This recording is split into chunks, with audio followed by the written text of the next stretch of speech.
ত্রেতা যুগ।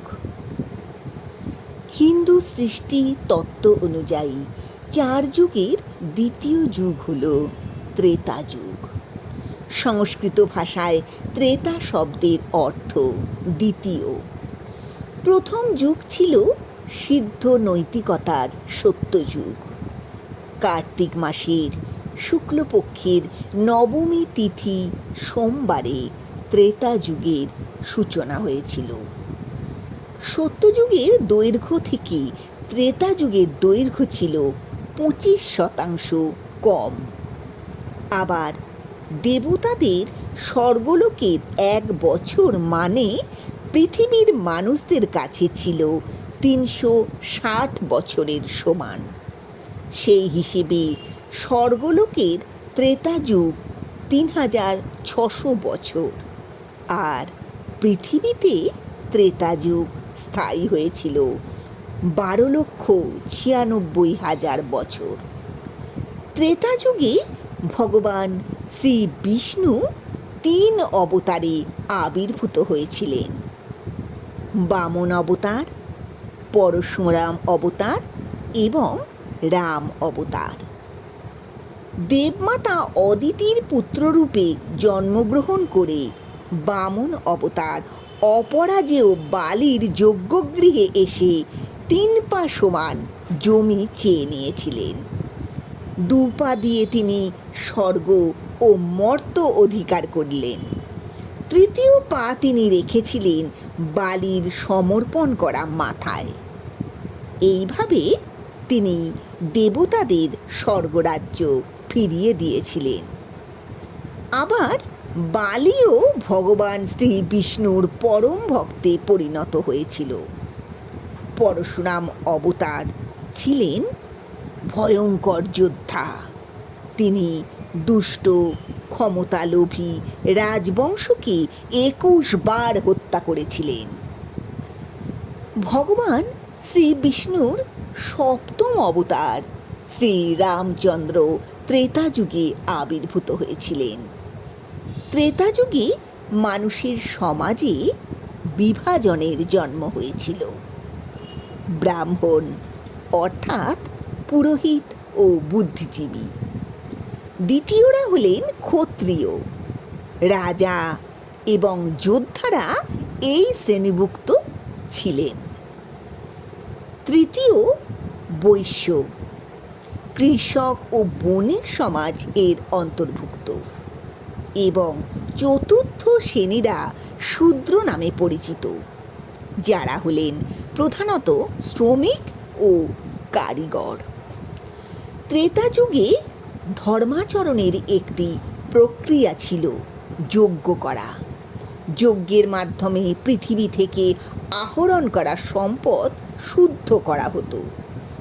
রাজা ও ঋষিরা বৈদিক বলিদান, দেবতাদের উপহার, সাধারণ জনসাধারণের জন্য দান সামগ্রীর আয়োজন করতেন। ত্রেতা যুগে মানুষ ধ্যান করা এবং পৃথিবীকে প্রয়োজনীয় জিনিসগুলি অবাধে অর্জন করার পরিবর্তে তাদের আশ্রয়স্থল নগর তৈরি করতে শুরু করেছিল।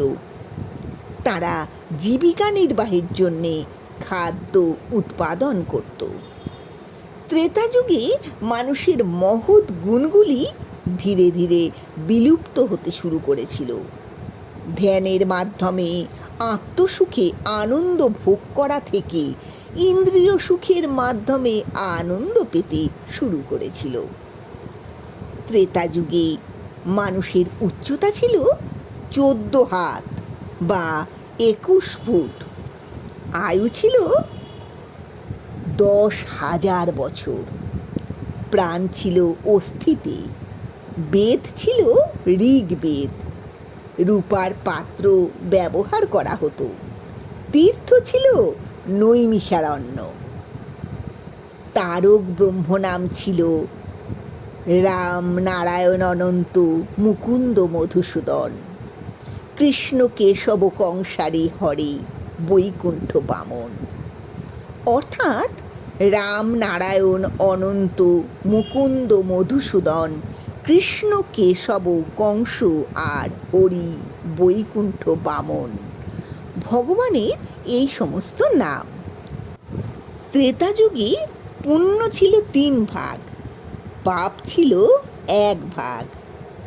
ত্রেতা যুগে সূর্যবংশের শাসকেরা হলেন ব্রহ্মা, মরীচি, কাশ্যপ, সাবর্ণিক, মনু, ধনু, সুসেন, হরিদাস, যৌবনাশ্য, মুচুকুন্দ, শতবাহু, বেন, পৃথু, ইক্ষ্বাকু, দোতকর, কচ্ছর্প, শ্রেষ্ঠধর, ককুৎস্থ, শতঞ্জীব, দণ্ড, হরিশ, বিজয়, হরিশ্চন্দ্র, রোহিতাশ্ব, মৃত্যুঞ্জয়, মহাপদ্ম, ত্রিশঙ্কু, উচ্চাঙ্গদ, মরুত, অনরণ্য, বিকর্ণবাহু, সগর, অংশুমান, অসমঞ্জ, ভগীরথ, অশ্বঞ্জয়, মণি, দিলীপ,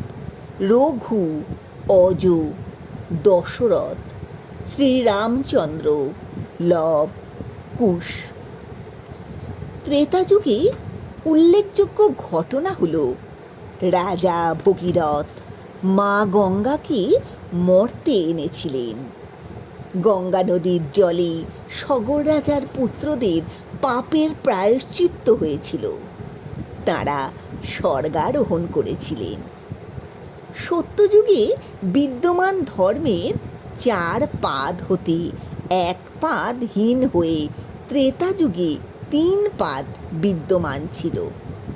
আহমেদনগর জেলার পাহাড়ি দুর্গ হরিশ্চন্দ্রগড়ে কেদারেশ্বর গুহায় একটি শিবলিঙ্গকে ঘিরে 4টি স্তম্ভ ছিল। বর্তমানে একটি স্তম্ভই অবশিষ্ট আছে। মনে করা হয় এক একটি যুগের অবসানে এক একটি স্তম্ভ ধ্বংস হয়ে গেছে।